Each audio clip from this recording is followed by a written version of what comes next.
ஆண்டவராகிய இயேசு கிறிஸ்துவின் நாமத்தினாலே உங்கள் யாவரையும் வாழ்த்தி நான் வரவேற்கிறேன்.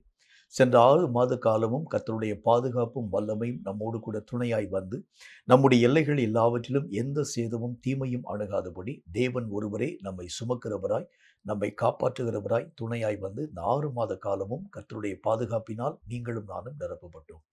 இந்த புதிய மாதமாகிய 7வது மாதத்திலே ஆண்டவராகிய தேவன் உங்களையும் என்னையும் பாதுகாக்கவும், தகுந்த வாக்குத்தத்தங்களை ஆண்டவராகிய தேவன் தந்து நம் எல்லைகளை ஆசீர்வதிக்கவும் இன்றைக்கு ஆண்டவராகிய தேவனுக்குள் நீங்களும் நானும் கூடி வந்திருக்கிறோம். இன்றைக்கு ஆண்டவராகிய தேவனால் சொல்லப்படுகின்ற நல்ல வாக்குத்தத்தமான வசனங்களை பாருங்கள். எரேமியா தீர்க்கதரிசியின் புஸ்தகம் 1வது அதிகாரம் 19வது வசனம் இந்த வார்த்தையை நமக்கு சொல்கிறது. எரேமியா 1:19 இந்த வார்த்தையை சொல்கிறது. வாசிக்கிறேன், கேளுங்கள். அவர்கள் உனக்கு விரோதமாய் யுத்தம் பண்ணுவார்கள், ஆனாலும் உன்னை மேற்கொள்ள மாட்டார்கள். உன்னை ரட்சிக்கும்படிக்கு நான் உன்னுடனே இருக்கிறேன் என்று கர்த்தர் சொல்லுகின்றார். தேவன் தரக்கூடிய ரட்சிப்பு அது சாதாரணமான வகையிலே காணப்படக்கூடிய ரட்சிப்பை போல அல்ல. நம்முடைய புத்திக்கும் நினைவுக்கும் அப்பாற்பட்ட விதத்தில் தேவன் நம்மை பாதுகாக்கும் ஒரு தேவனாய் விளங்குகின்றார். அநேகம் ஜனங்கள் தங்கள் ஆபத்து நிறைந்த காலங்களிலே கர்த்தராகிய தேவனை நோக்கி அழைத்தார்கள்.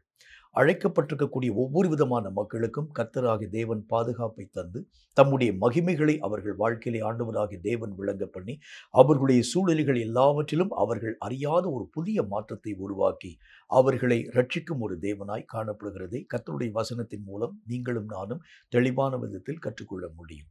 கர்த்தருடைய வசனத்தில் சங்கீதத்தின் புஸ்தகத்தில் நல்ல ஒரு வாக்கியம் இவ்விதமாக எழுதப்பட்டிருக்கிறது.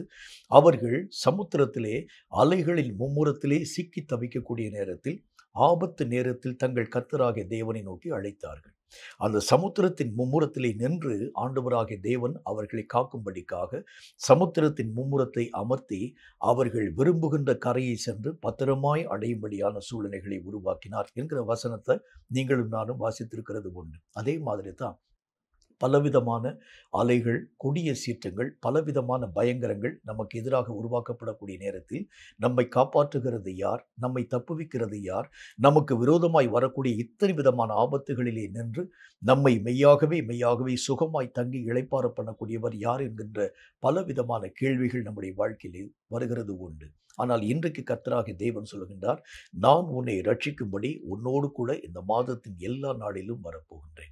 உனக்கு எதிராக எத்தனை காரியங்கள் உருவாக்கப்பட்டாலும், உனக்கு எதிராக எத்தனை ஆயுதங்களின் கூறுகள் வல்லமை பெற்றதாக விளங்கினாலும், அவைகளினாலும் ஒரு சேதமும் உன் எல்லைகளை அணுகாதபடிக்கு உன்னை காப்பாற்றும்படி நான் உன்னோடு கூட வருகிறேன் என்று கர்த்தர் தம்முடைய வசனத்தின் மூலம் திட்டமாய் நம்மோடு கூட பேச துவங்குகிறார். கர்த்தர் ஆகிய தேவன் நமக்கு தரக்கூடிய ரட்சிப்பின் நிலைகளை பற்றி சில முக்கியமான காரியங்களை நாம் கற்றுக்கொள்ள வேண்டியது அவசியம். முதலாவது விஷயமாக வேதம் சொல்லக்கூடிய நல்ல ஒரு வார்த்தையை பாருங்கள். ஆதியாகம புஸ்தகத்தில் 45வது அதிகாரம் 7வது வசனம் இந்த வார்த்தையை நமக்கு சொல்கிறது. ஆதியாகமம் 45வது அதிகாரம் 7வது வசனம் இந்த வார்த்தையை சொல்கிறது. அதை வாசிக்கிறேன், கேளுங்க. பூமியிலே உங்கள் வம்சம் ஒழியாமல் இருக்க உங்களை ஆதரிக்கிறதற்காகவும் பெரிய ரட்சிப்பினால் உங்களை உயிரோடே காப்பதற்காகவும் தேவன் என்னை உங்களுக்கு முன்னே அனுப்பினார். ஆண்டவராகிய தேவனுடைய நாமத்தினாலே எல்லா ஜனங்களாலும் புறம்பே தள்ளப்பட்ட யோசேப்பினுடைய வாழ்க்கை, அந்த அவனோடு கூட பிறந்திருக்கக்கூடிய சகோதரர்கள் எல்லாரும் அவனை அவ்வளவு தூரம் பகைக்கக்கூடிய அந்த ஒரு நிலை, ஆண்டவராகிய தேவன் யோசேப்பினுடைய வாழ்க்கையிலே காணப்படக்கூடிய சூழ்நிலைகளை அவருடைய கண்களினால் கண்ட மாத்திரத்தில் யோசேப்பை காப்பாற்றக்கூடிய ஒரு தேவனாய் விளங்குகிறது மட்டுமல்ல, எகிப்திலே ஆண்டவராகிய தேவன் யோசேப்பை அழைத்து கொண்டு போய் பார்வோனுக்கு அடுத்த ஸ்தானம் பரியந்தம் உயர்த்தி எகிப்தை மட்டுமல்ல சமஸ்த இஸ்ரவேலையும் ரட்சிக்கக்கூடிய இரட்சகனாக யோசேப்பை கர்த்தராகிய தேவன் உருவாக்குகின்றார். ஒரு காரியத்தை ஆண்டவராகிய தேவன், ரட்சிப்பின் திட்டத்தை உருவாக்கக்கூடிய தேவன் எப்படியெல்லாம் அந்த காரியங்களை நிறைவாக்கக்கூடிய ஒரு தேவனாய் விளங்குகிறார் என்று பாருங்கள். இந்த இடத்துல வந்திருக்கக்கூடிய பிரச்சனைகளை நாம் சற்று ஆராய்ந்து பார்க்க ஆரம்பிக்கிறது உண்டானால், எகிப்தில் எங்கேயாச்சும் ஒரு மூலையில் போய் யோசிப்பு தன்னுடைய வாழ்க்கை நிலைகளை ஆசிரித்திருப்பார். அப்படித்தான் நம்ம யோசிக்க முடியும். ஆனால் கர்த்தராகிய தேவன் என்ன செய்கின்றார்? இந்த சூழ்நிலைகள் எல்லாவற்றையும் உருவாக்கி அந்த பிரச்சனைகளை அவங்க வீட்டில் அனுமதித்து, இந்த பிரச்சனை நிமித்தமாக யோசேப்பை அவர்கள் எல்லாரும் மெய்யாகவே கொண்டு போய் எகிப்திலே கொண்டு போய் அடிமையாய் விற்கக்கூடிய அளவுக்கான காரியங்களை செய்து, எகிப்திலே காணப்பட்டிருக்கக்கூடிய யோசேப்பை கர்த்தராகிய தேவன் உயர்த்தி பார்வோனுக்கு அடுத்த ஸ்தானம் பரியந்தமாக உயர்த்தி எகிப்தை ரட்சிக்கவும் இஸ்ரவேலை ரட்சிக்கவும் கர்த்தராகிய தேவன் இந்த யோசேப்பை மெய்யாகவே தெரிவு செய்ய ஆரம்பித்தார். இப்போ தேவன் தரக்கூடிய ரட்சிப்பு எப்படிப்பட்ட ரட்சிப்பு என்று பாருங்கள். இனி பஞ்ச காலத்திலே சேதம் ஒன்றும் வராத அளவிற்கான ஒரு பெரிய ஒரு ரட்சிப்பு. தேசத்துல நிறைய விஷயங்களை நீங்களும் நானும் பார்க்க ஆரம்பிக்கிறது உண்டானால் அநேகம் விதமான தொழில் முடக்கங்களை பார்க்கிறோம். சின்ன சின்ன தொழிற்சாலைகள் இயக்கங்கள் எல்லாம் நின்று போகக்கூடிய நிலைகளை பார்க்க முடியும். சில இடங்கள்ல கடன்களை நீங்களும் நானும் வாங்கி செலுத்த முடியாம நிறைய பிரச்சனைகள். நிறைய இடங்கள்ல வங்கிகள்ல உங்களை என்னை அழைத்து கடன் கொடுத்து அதை கட்ட முடியாத நேரத்துல பெரிய பயங்கரமான பிரச்சனைக்குரிய காரியங்கள். சிக்கல்களிலே சிக்கிக்கொண்டு இனி நாங்கள் என்ன செய்ய முடியும் என்று சொல்லி தத்தளிக்கக்கூடிய ஒரு பெரிய ஒரு நிலை. ஆனா ஆண்டவராகிய தேவன் இன்றைக்கு ஒரு நல்ல ஒரு வாக்குத்தத்தமான வார்த்தை ஒன்றை நமக்கு சொல்லுகின்றார். பஞ்ச காலத்திலே நான் உன்னை உயிரோடு கூட காப்பாற்றும் இரட்சகராக நான் உன்னோடு கூட இருக்கின்றேன். பஞ்சங்கள் தேசம் எல்லா விதமான காரியங்களிலும் சூழ ஆரம்பித்தாலும் கூட என் ஜனங்கள் பஞ்சத்தினால் சேதமாக்கப்படாதபடிக்காக, என் ஜனங்கள் அநேகம் விதமான இக்கட்டுகளின் ஊடாக கடந்து போகாதிருக்கும்படியாக, என் ஜனங்களை காக்கும் தேவனாக, ரட்சிக்கும் தேவனாக நான் அவர்களோடு கூட வரப்போகின்றேன். எந்த விஷயத்திலே நீங்கள் நஷ்டமடைய ஆரம்பிச்சீங்க, எந்த விஷயத்திலே உங்களுடைய வாழ்க்கையினுடைய நிலைகள் முன்னேற்றம் இல்லாமல் கடந்து போக துவங்கிற்று, எந்த விஷயத்திலே நீங்களும் நானும் தோற்று போக ஆரம்பிச்சோம், இனி நம்முடைய வாழ்க்கையிலே தலையெடுக்கவே முடியாது, என்னுடைய வாழ்க்கையினுடைய நிலைகள் எல்லாம் அப்படியே முடிந்து போய்விட்டது, இனி என்னுடைய வாழ்க்கையிலே எதை நான் தொட ஆரம்பித்தாலும் எல்லா விஷயத்திலும் நஷ்டத்தின் ஊடாக நான் கடந்து போயிட்டேன், இனி வாழ்கிறதை காட்டிலும் சாகிறதான் நல்லது என்கிறதை பற்றி பல நேரங்களில் நம்மை அறியாத யோசனையின் ஊடாக ஒருவேளை நாம் கடந்து போக ஆரம்பிக்கலாம். அல்லது இன்றைக்கு கர்த்தர் சொல்லுகின்றார், உன்னை ரட்சிக்க நான் உன்னோடு கூட இருக்கிறதுனால பஞ்ச காலத்தில் நான் உன்னை உயிரோடு கூட காப்பாற்றும். அப்படின்னா என்ன அர்த்தம்? தேசமே பஞ்சத்திலே காணப்பட ஆரம்பித்தாலும் என் ஜனங்கள் பஞ்சத்தினால் சேதமாக்கப்படக்கூடாது. தேசமே எல்லா நன்மைகளையும் இழக்கக்கூடியதாக விளங்க ஆரம்பித்தாலும் என் ஜனங்களை நான் உயிரோடு கூட காப்பாற்றும் ஒரு தேவனாக, தேசத்திலே அநேக விதமான வாசல்கள் அடைக்கப்பட ஆரம்பித்தாலும் என் ஜனங்களுக்காய் நான் புதிய வாசல்களை திறக்கும் ஒரு தேவனாக. எப்படி சொல்றாரு பார்த்தீங்களா? அப்படின்னா நம்முடைய வாழ்க்கையிலே இத்தனை காலங்கள் இங்கும் அங்கும் முன்னேற முடியாமல் அடைக்கப்பட்ட ஒரு சுவர்களின் ஊடாக வாழ்க்கை வாழ துவங்கினோம். ஆனால் இன்றைக்கு ஆண்டவராகிய தேவன் சொல்லுகின்றார், ரட்சிக்கும் தேவன், உனக்காக ஒரு புதிய கதவை நான் உனக்காக திறக்கிறேன். ஏனென்றால் பஞ்ச காலத்தில் நான் உன்னை உயிரோடு கூட காப்பாற்றணும். அநேகம் விதமான சேதங்களிலே நான் உன்னை மெய்யாகவே ரட்சிக்க வேண்டும். அநேகம் விதமான உயிர் போகக்கூடிய நேரத்திலே உன்னை காப்பாற்றும் தேவனாய் நான் உனக்கு அருகாமையில் வர வேண்டும். இப்படித்தான் கர்த்தர் நமக்கு சொல்லுகின்றார்.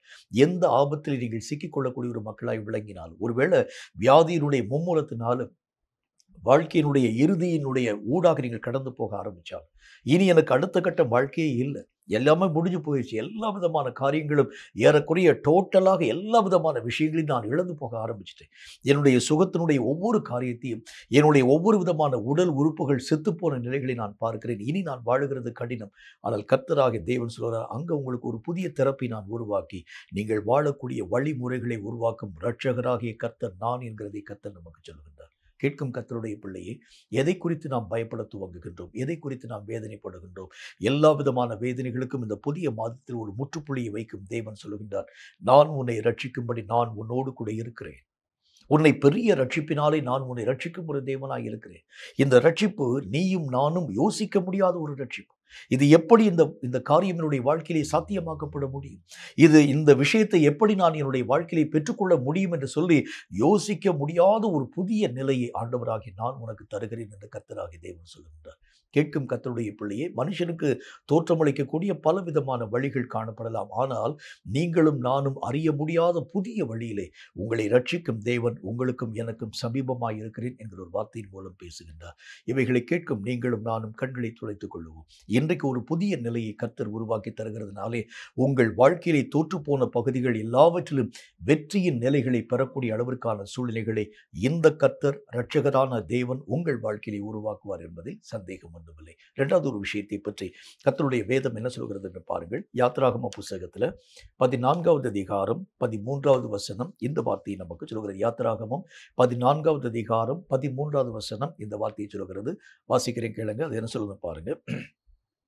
அப்பொழுது மோசே ஜனங்களை நோக்கி, பயப்படாதிருங்கள், நீங்கள் நின்று கொண்டு இன்றைக்கு கர்த்தர் உங்களுக்கு செய்யும் ரட்சிப்பை பாருங்கள்.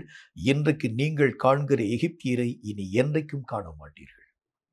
நம்முடைய வாழ்க்கையிலே தேவன் தரக்கூடிய ரட்சிப்பு எப்படிப்பட்டது பாருங்க. இன்னைக்கு உங்களை விட்டு விலகி போகின்ற எந்த குறைவும் இனி ஒரு நாள் உங்கள் வாழ்க்கையிலே திரும்ப வரவே வராது.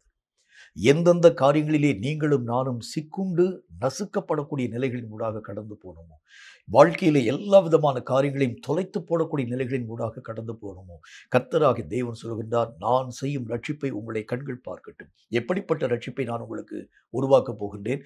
இன்றைக்கு காணக்கூடிய எகிப்தியரை இனி ஒரு நாள் நீங்கள் பார்க்கவே மாட்டீங்க. இன்றைக்கு உங்களை விட்டு விலகிப் போகின்ற இந்த குறைவுகள் இனி ஒரு நாளும் உங்கள் வாழ்க்கையிலே தலையெடுக்காது. இன்றைக்கு விலகிப் போகின்ற இந்த பலவீனம் இனி ஒரு நாளும் உன்னுடைய வாழ்க்கையின் எல்லைகளை ஆக்கிரமியாது. இன்றைக்கு உன்னுடைய வாழ்க்கையின் எல்லைகளை தாண்டி கடந்து போகின்ற எல்லா விதமான கடன்கள், வேலையில்லாத திண்டாட்டம், அநேக விதமான குறைவுகள் இன்றோடு கூட உன்னை விட்டு விலகிப் போகிட்டு இனி அவைகளிலே காணப்படும் ஒரு சுவடுகள் கூட உன்னுடைய வாழ்க்கையின் எல்லைகளை பாதிக்காது. தேவனாகிய கர்த்தர் அப்படித்தான் நம்முடைய வாழ்க்கையை ரட்சிக்கும் ஒரு தேவனாய் விளங்குகின்றார். வேத புஸ்தகத்தில் எசேக்கியா ராஜாவுக்கு கர்த்தராகிய தேவன் ஒரு பெரிய ஒரு ரட்சிப்பை உருவாக்குகின்றார்.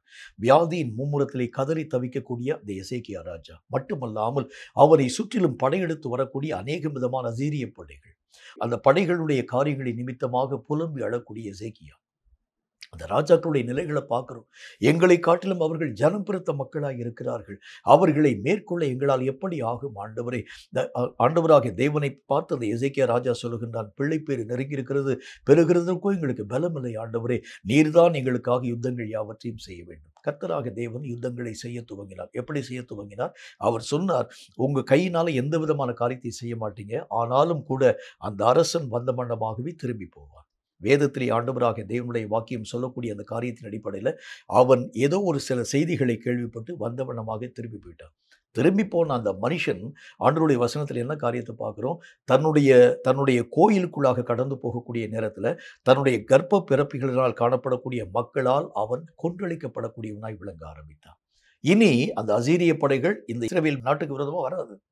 அவனுடைய அரசனை ஆண்டவராகிய தேவன் அழித்து போடுகிறதுனால இனி எந்த சேதமும் அவர்கள் வாழ்க்கை நிலைகளிலே வர முடியாத பெரிய ரட்சிப்பை கர்த்தராகிய தேவன் உருவாக்கினார். எவ்வளவு பெரிய ஒரு தேவன் என்று பாருங்கள். நம்முடைய வாழ்க்கையில கூட பலவிதமான நேரங்களில் சில சொற்பமான நிலைகள் நம்முடைய வாழ்க்கையிலே வருகிறதை பார்க்க முடியும். என்றாலும் கூட திரும்ப திரும்ப அதே விதமான சூழ்நிலைகள் நம்முடைய வாழ்க்கையை பற்றி பிடிக்கிறத பார்க்க முடியும். உதாரணமாக ஒரு சின்ன ஒரு வியாதின்னு வருது வச்சுக்கோங்களேன். அந்த வியாதி உடனே நம்முடைய வாழ்க்கையை விட்டு அகன்று போகிறதை போல காணப்பட ஆரம்பித்தாலும் கொஞ்ச நாள் கழித்து அதே விதமான பலவீனம் மீண்டும் நம்முடைய சரீரத்தின் நிலைகளை தொற்றுகிறதை பார்க்க முடியும்.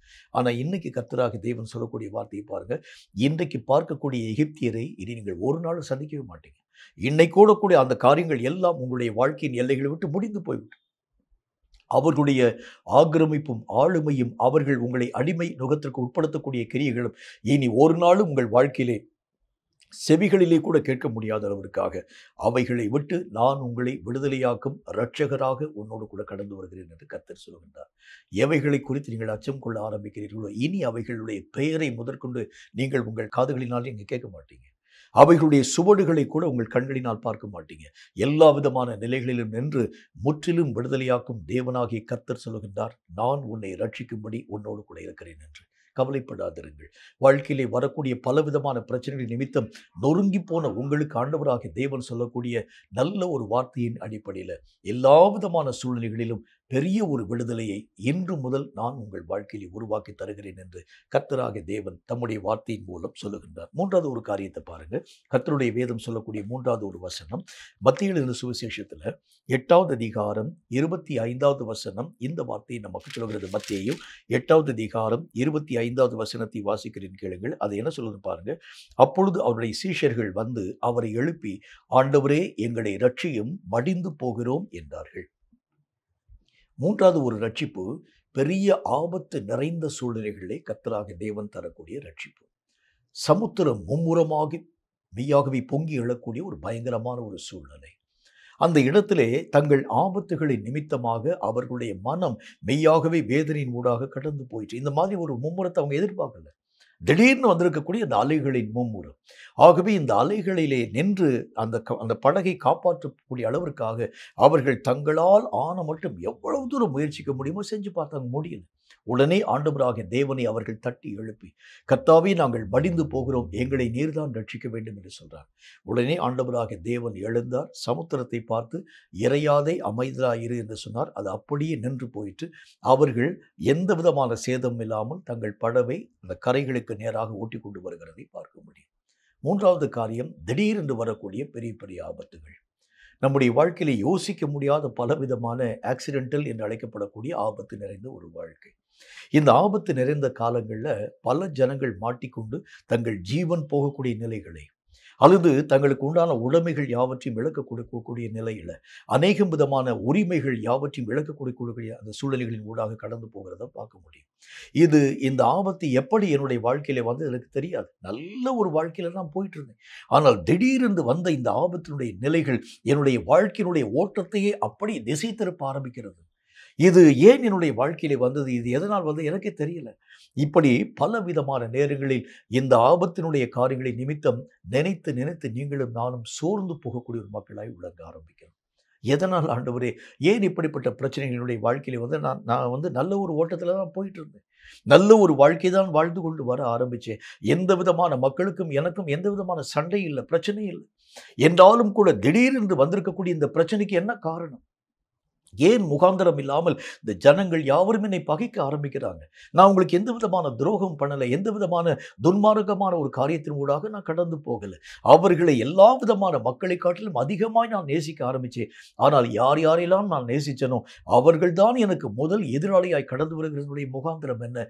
நீங்களும் நானும் யோசித்து யோசித்து குழம்பி போக ஆரம்பிக்கிறதை பார்க்க முடியும். ஏன் இந்த ஒரு காரியம் நடக்குது? எதனால் இந்த ஒரு ஆபத்து என்னுடைய வாழ்க்கையில் வந்து நான் ஒன்றுமே செய்யலையே, எந்த ஒரு தவறுமே உருவாக்கப்படவில்லையே. ஆண்டவராகிய தேவன் சொல்கின்றார், உன்னை ரட்சிக்கும்படிக்காகவே ஆண்டவராகிய நான் இப்படிப்பட்ட காரியங்களை அனுமதித்து நான் ரட்சகர் என்கிறதை உன் வாழ்க்கையிலே நிரூபித்து காண்பிப்பேன். இந்த கர்த்தராகிய தேவனை நீங்கள் உறுதியாய் பிடித்துக் கொள்ள ஆரம்பிக்கிறது உண்டானால் எவ்வளோ பெரிய ஆபத்து வர ஆரம்பித்தால், இப்ப பாருங்க, அந்த கடலிலே பிறந்து வளர்ந்த அந்த மக்களாலே தீர்க்க முடியாத ஆபத்தை கர்த்தராகிய தேவன் தீர்த்து போட்டார். அந்த சமுத்திரத்தினுடைய நிலைகளை அறியாதிருக்கக்கூடிய கர்த்தர், சமுத்திரத்தின் ஓட்டத்திலே எப்படி படகை இயக்க வேண்டும் என்று அறியாதிருக்கக்கூடிய கர்த்தர் ஒரு வார்த்தையினால் அந்த காற்றையும் கடலையும் ஆண்டவராகிய தேவன் அதட்டி மக்களுக்கு நல்ல ஒரு ரட்சிப்பின் வல்லமைகளை உருவாக்கி தர துவங்கினார். அப்ப கர்த்தருடைய வேதத்தில் ஆண்டவராகிய தேவன் சொல்லுகின்றார், ஆண்டவராகிய தேவனால் நிறுத்த முடியாத காரியம் ஒன்றுமே இல்லை. ஆண்டவராகிய தேவனால் இந்த உலகத்திலே காணப்படக்கூடிய பிரச்சனைகளில் இருந்து காப்பாற்ற முடியாது என்று சொல்லக்கூடிய காரியம் ஒன்றுமே கிடையாது. எந்த விஷயமாய் காணப்பட ஆரம்பித்தாலும், ஒருவேளை அது நம்முடைய சக்திக்கு அப்பாற்பட்டதாய் விளங்க ஆரம்பித்தாலும், இந்த கர்த்தராகிய தேவனுடைய வார்த்தைகளுக்கு அவைகள் எல்லாம் அடங்கி போய்த்தான் தீர வேண்டியது அவசியம். இந்த கர்த்தர் தான் சொல்லுகின்றார், நான் உன்னை ரட்சிக்கும்படி உன்னோடு கூட நான் வருகின்றேன். எத்தனை ஆபத்து வரட்டும், எத்தனை புயல் வரட்டும், எத்தனை சீற்றங்கள் வரட்டும், ஒருவேளை உன்னுடைய ஞானமே மூழ்கி போகக்கூடிய அளவிற்கான காரியங்கள் உருவாக்கப்படட்டும். எத்தனை காரியங்களை இத்தோடு கூட நான் செத்து போயிட்டேன், முடிஞ்சு போயிடுச்சு என்னுடைய வாழ்க்கை, எல்லா விதமான ஓட்டங்களுடைய நிறைவின் ஊடாக நான் கடந்து போயிட்டேன்னு சொல்லக்கூடிய அளவிற்கு சோர்வின் ஊடாக நீ கடந்து போக ஆரம்பித்தாலும், உன்னை காப்பாற்றவும் உன்னை ரட்சிக்கவும் ஒரு தேவன் ஒருவர் இருக்கிறார். அவர்தான் இன்றைக்கு உன்னை பார்த்து சொல்லுகின்றார், உன்னை ரட்சிக்கும்படி நான் உன்னோடு கூட இருக்கின்றேன். எத்தனை விதமான காரியங்கள் ஊடாக கடந்து போக ஆரம்பித்தாலும், எத்தனையோ விதமான மக்களுடைய வாழ்க்கையின் நிலைகள் இதற்கு நல்ல ஒரு உதாரணமாக உங்களாலும் என்னாலும் பார்க்க முடியும்.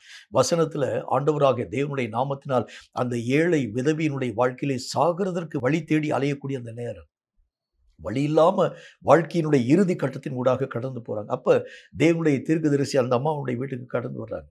கடந்து வரக்கூடிய நேரத்தில் அந்த அம்மாவை பார்த்து கேட்குறாங்க, எனக்கு சாப்பிடுகிறதுக்கு ஒரே ஒரு அடையை நீ எனக்கு செஞ்சு தர வேண்டும். அந்த அம்மா சொல்கிறாங்க, நானும் என்னுடைய பிள்ளையும் சாப்பிட்டு சாகும்படிக்காகத்தான் கொஞ்சோண்டு, அதாவது அந்த அந்த கலையத்திலே மாவையும் கொஞ்சோண்டு எண்ணெயும் நான் வைத்திருக்கிறேன்.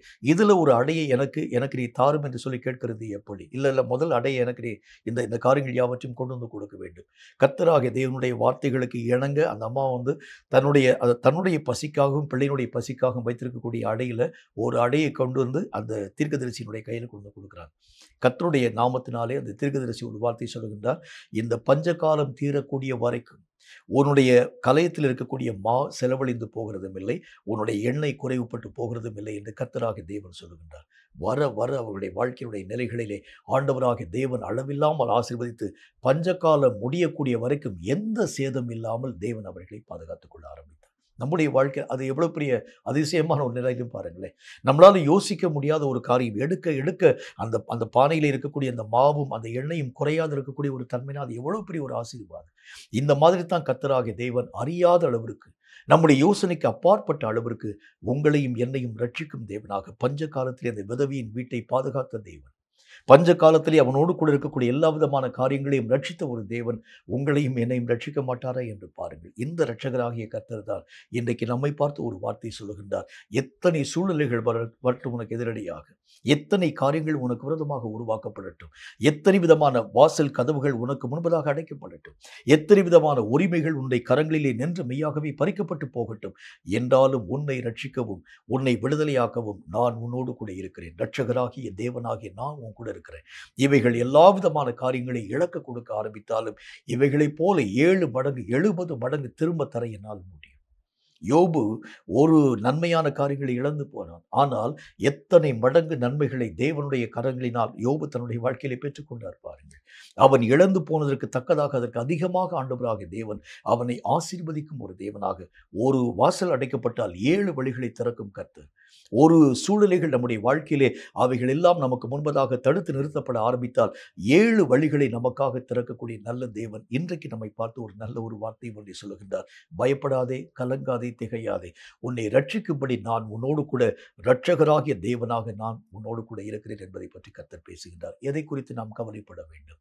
எதை குறித்து நாம் அச்சத்தின் ஊடாக கடந்து போக வேண்டும்? இந்த ரட்சிக்கும் கர்த்தர் நம்மோடு கூட இருக்கும் பொழுது எத்தனை காரியங்கள் நமக்கு விரோதமாய் உருவாக்கப்பட ஆரம்பித்தாலும் அவைகளை எல்லாம் எளிதாக மேற்கொள்ளவும் அவைகளிலே நின்று விடுதலையாக்கப்படவும் நிச்சயமாய் நம்மால் ஆகும் என்கிறதில் சந்தேகம் ஒன்றுமில்லை. இன்னொரு வார்த்தையை பாருங்க. லூக்கா எழுதின சுவிசேஷத்தில் 19வது அதிகாரம் 8, 9 ஆகிய வசனங்கள் இந்த வார்த்தையை நமக்கு சொல்லுகிறது. லூக்கா 19வது அதிகாரம் 8, 9 ஆகிய வசனங்கள் இந்த வார்த்தையை நமக்கு சொல்லுகிறது. வாசிக்கிறேன், கேளுங்க. இயேசு அவரை நோக்கி, இன்றைக்கு இந்த வீட்டுக்கு ரட்சிப்பு வந்தது, இவனும் ஆபிரகாமுக்கு குமாரனாய் இருக்கிறானே, இழந்து போனதை தேடவும் ரட்சிக்கவுமே மனுஷகுமாரன் வந்திருக்கிறார் என்றார். சகியு என்கின்ற ஒரு மனுஷன், ஆயம் வசூலிக்கக்கூடிய ஒரு வரி வசூல் பண்ணக்கூடிய ஒரு மனுஷன். இந்த வரி வசூல் பண்ணக்கூடிய மக்களை அந்த நாட்களில் இஸ்ரவேல் மக்கள் ரொம்ப சபிக்க ஆரம்பிப்பாங்க. ஏன் அப்படின்னா, இந்த வரி வசூல் பண்ணக்கூடிய மக்களுக்கு ஒரு சட்டம் ஒன்று இயற்றப்பட்டிருக்கிறது. இவங்களுக்கு அரசாங்கத்திலிருந்து சம்பளம் கொடுக்க மாட்டாங்க. அவங்க வசூல் பண்ணக்கூடிய வரியில இருந்து இவங்களுக்கு தேவையான சம்பளத்தை எடுத்துக்கொள்ளலாம். மற்ற ஆயத்தீர்வைகள் யாவற்றையும் அரசாங்கத்தில் கொண்டே கட்டிடணும். இவங்களுக்கு உண்டான அந்த அந்த காசையும் அவங்களுடைய கரங்களிலே வரப்பற்றி கொள்ள வேண்டும் என்கிற சட்டம் அந்த நாட்களிலே உருவாக்கப்பட்ட ஒன்று.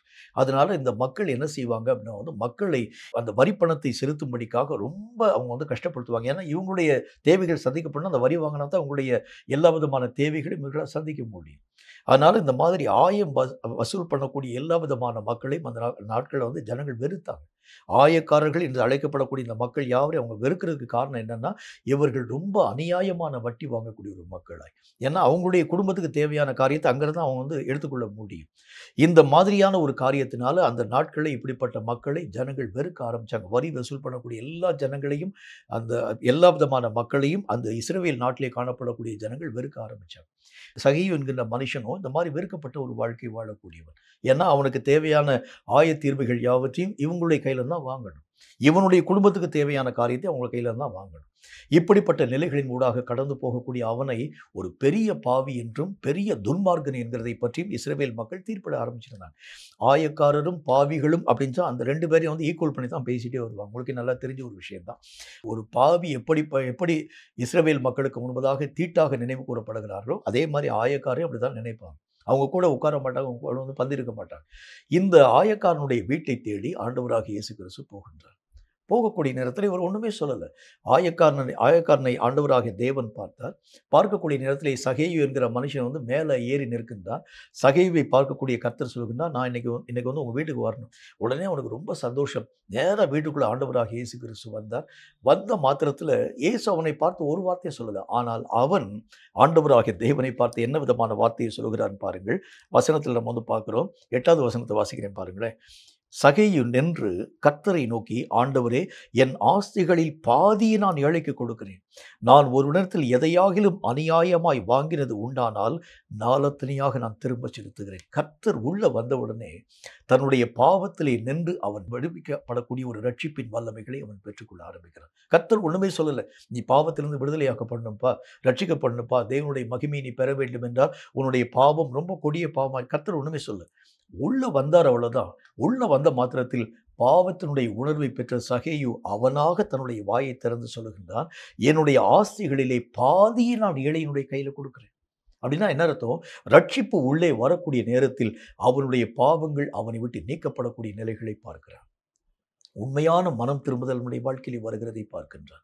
நம்முடைய வாழ்க்கையில கூட கர்த்தராகிய தேவன், இந்த ரட்சிக்கக்கூடிய தேவன் பாவத்தின் கட்டுகளிலும் பிச்சுகளின் கட்டுகளிலும் காணப்படக்கூடிய நம்முடைய வாழ்க்கையிலே வர ஆரம்பிக்கிறது உண்டானால், ரட்சிப்பு நிறைந்த தேவனாகிய கர்த்தருடைய பிரசன்னம் உள்ள வந்தவுடனே இந்த பாவங்களை பற்றியதான உள் உணர்வு நம்முடைய வாழ்க்கையிலே உருவாக்கப்பட ஆரம்பித்து விடுகிறது. உடனே அந்த சகேயு ஆண்டவராகிய தேவனுக்கு முன்பதாக எழுந்து நின்று என்ன சொல்லுகின்றான்? ஆண்டவரே, என் ஆஸ்திகளில் பாதியை ஏழைகளுக்கு கொடுக்கிறேன். நான் ஒருவனிடத்தில் எதையாகிலும் அநியாயமாய் வாங்கினது உண்டானால் 4 மடங்காய் நான் அவைகளை திரும்ப தருகின்றேன். இயேசு ஒண்ணுமே சொல்லிக் கொடுக்கல. இந்த காரியங்களை நீ வாங்கினெல்லாம் கொண்டு போய் அந்த மனுஷனுடைய கையில கொண்டு கொடுப்பான்னு கூட கர்த்தர் சொல்ல. அவன் என்ன சொல்றான்? நான் அநியாயமா யாருடைய கருத்தில் இருந்தாலும் இப்படிப்பட்ட பொருளை நான் பெற்றிருக்கிறது உண்டானால் அந்த பொருளை நான் அப்படி கொண்டு கொடுக்கறதில்ல, 4 மடங்காக அவைகளை நான் திரும்ப தருகின்றேன். அப்படின்னா உண்மையான மனம் திரும்புதல் ஆண்டவராகிய தேவனால் உருவாக்கப்படுகிறது. தேவன் ஒரு மனுஷனுடைய வீட்டில் காலை உள்ள வச்சிட்டாலே போதும், அவன் பாவத்திலிருந்து முற்றிலும் விடுவிக்கப்படக்கூடியவனாய் விளங்க ஆரம்பிக்கிறான். உங்களுக்கு தெரிந்த ஒரு விஷயம்தான், இந்த பாவம் தான் தேவனையும் நம்மையும் பிரிக்கக்கூடிய மகா பெரிய குறுக்குச்சுவர். தேவன் உங்களுடைய வார்த்தைகளுக்கு செவி கொடுக்க முடியாமல் இந்த பாவம் தான் தடுக்கக்கூடிய தடைக்கல்லை உருவாக்குகிறது. இந்த தடைக்கல் நீக்கப்பட ஆரம்பிக்கிறது உண்டானால் உங்கள் தேவனை நோக்கி எதையும் கேட்க உங்களால் முடியும்.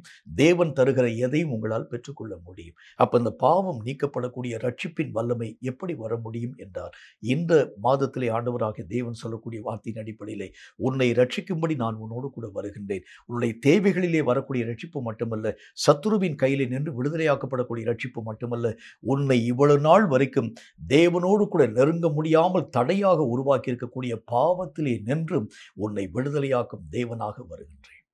இந்த பாவம் உன்னையும் என்னையும் பிரிக்கக்கூடிய ஒரு சுவராய் இருக்கிறதுனால தான் நிறைய நேரங்களில் நீ செய்யக்கூடிய ஜெபங்கள் என்னை வந்து அடையலை. நிறைய நேரங்களில் எனக்கு முன்பதாக வடித்த கண்ணீரை என்னுடைய கண்களால் பார்க்க முடியல. இது ஒரு பெரிய ஒரு குறுக்கு சுவராய் உன்னையும் என்னையும் பிரிக்கக்கூடிய தடைக்கலாய் நிற்க துவங்கிற்று. இப்போ இந்த பாவங்கள் நிவர்த்தியாக்கப்படக்கூடிய இரட்சகராகிய தேவனாகிய நான் உனக்குள் வந்ததினால, பாவங்கள் தொலைந்து போனதினால் நீயும் நானும் நேரடி தொடர்பிலே பேசக்கூடிய அளவிற்காக, நீ கேட்டவுடன் இதோ நான் இருக்கிறேன் என்று உன் தேவைகளை சந்திக்கும் ஒரு தேவனாக, நான் அழைக்கக்கூடிய நேரத்தில் இதோ கர்த்தாவே நான் இருக்கிறேன் என்று சொல்லி நீ சொல்லக்கூடிய அளவிற்காக உனக்கும் எனக்கும் தடையாக காணப்படக்கூடிய தடை சுவரை இந்த ரட்சிப்பின் வல்லமைகளில் நான் மெய்யாகவே உடைத்து போடுகிறேன் என்று கர்த்தராகிய தேவன் சொல்லுகின்றார். இப்ப யார் மூலமாகவாகிலும் கர்த்தரோடு கூட நம்ம தொடர்பு கொண்டோம். இப்ப கர்த்தர் சொல்லுகின்ற அந்த ரட்சிப்பின் தேவன் சொல்லுகின்றார், இனி நீயே நேரடியாக கூட என்னோடு கூட பேசலாம். நீ பேசுகிறது என்னால் கேட்க முடியும். இப்ப ஏனென்றால் இந்த பாவத்தினால் தான் உன்னால் என்னோடு கூட தொடர்பு கொள்ள முடியாமல் இருந்துச்சு. என்னுடைய கண்கள் உன்னை பார்க்க முடியாமல் போனதற்கு காரணம் இந்த பாவத்தினுடைய குறுக்குச்சுவர். இரட்சகராகிய நான் இந்த மாசத்துல உன்னுடைய வாழ்க்கையில வருகிறதுனால, இந்த தடைச்சுவர் நீக்கப்படுகிறதுனால் நீ என்னோடு கூட நேரடியாய் பேச முடியும். நான் பேசுகிறதை உன்னால் கேட்க முடியும் என்று கர்த்தர் சொல்வார். எவ்வளவு பெரிய ஒரு பாக்கியமான ஒரு நன்மை பாருங்க. எத்தனையோ விதமான மக்களை தேடி நீங்களும் நானும் கடந்து போகணும். ரட்சிப்பு வருகிறதற்கு இவனுடைய ஜெபம் போதுமா? இவனுடைய ஊழியத்தின் ஊடாக கடந்து போனால் எனக்கு ரட்சிப்பு கிடைக்குமா? என்னுடைய வாழ்க்கையிலே வந்திருக்கக்கூடிய இந்த பிரச்சனைகளிலே நின்று நான் விடுதலையாக்கப்பட வேண்டும் என்றால் யாருடைய உதவியை நான் நாட வேண்டும் என்று இங்கும் அங்கும் நீங்களும் நானும் அலைந்து திரிய ஆரம்பிச்சோம்.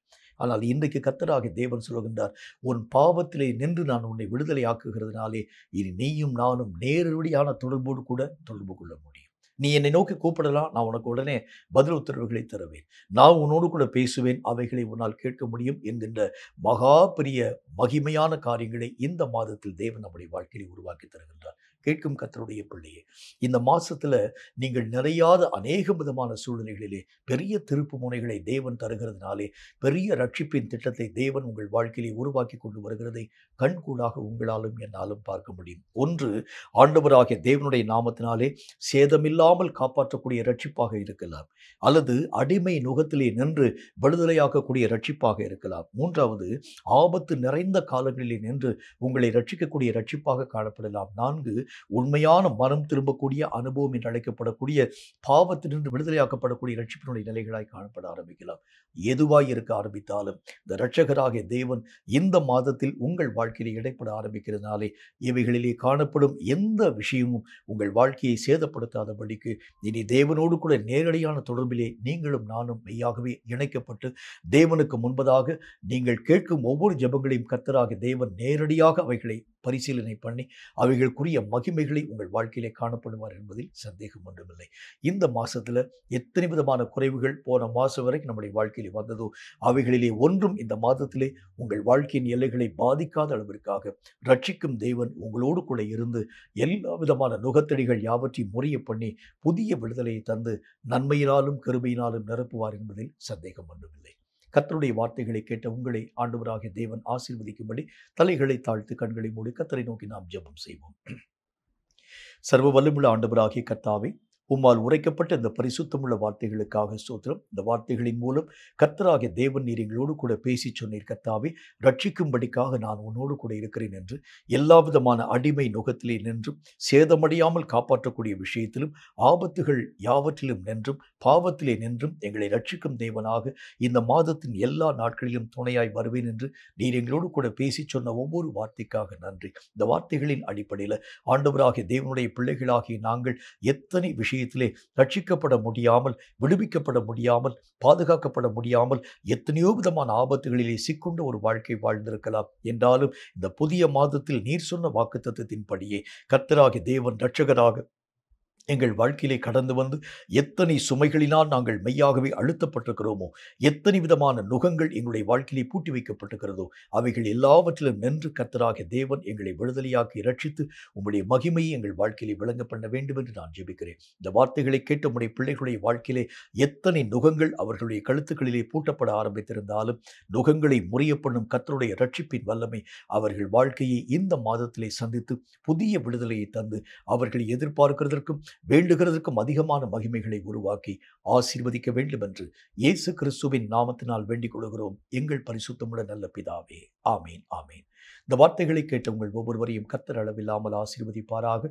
உங்கள் வாழ்க்கைக்கு எதிராக காணப்படும் எல்லா விதமான பிரச்சனைகளிலே நின்று ரட்சிக்கும் தேவனாகிய கர்த்தர் இந்த மாதத்தின் எல்லா நாளிலும் துணையாய் வந்து பாவமாக இருந்தாலும், அக்கிரமமாக இருந்தாலும், தேவைகளாய் இருந்தாலும், குறைவுகளாய் இருந்தாலும் உங்களை காப்பாற்றவும் ரட்சிக்கவும் துணையாய் நின்று நம்முடைய மகிமைகளை கர்த்தர் விளங்க பண்ணுவார் என்பதில் சந்தேகம் ஒன்றுமில்லை. கர்த்தராகிய தேவன் தாமே உங்கள் ஒவ்வொருவரையும் ஆசீர்வதிப்பாராக. ஆமென்.